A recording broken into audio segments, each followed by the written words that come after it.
What is going on, Coaster Spotters? This is Alex, and we are back at Universal Studios Islands of Adventure for another construction update of Jurassic Coaster number 5. You can see the car is now just about to be slid through that hanging upside down track of the zero-G stall. They are doing some work on the top of the top hat. Let's take a look at it.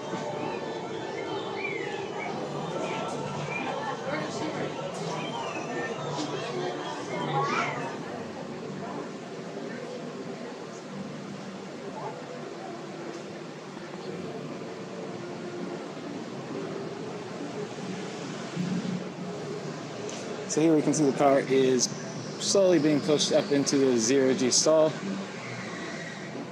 So they made a lot of progress in the last 2 days. Right now they are just checking to make sure all that is aligned properly. So when they do pull that car all over the top, it will not hit anything.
What?